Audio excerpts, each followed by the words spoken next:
ماشاءاللہ۔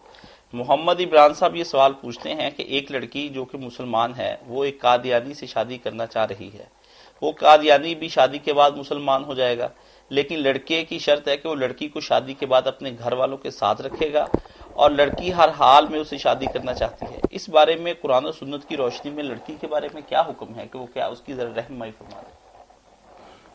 سوال میں کہا گیا کہ وہ لڑکا شادی کے بعد مسلمان ہو جائے گا، نہیں، شادی کے وقت خاوند کا مسلمان ہونا ضروری ہے۔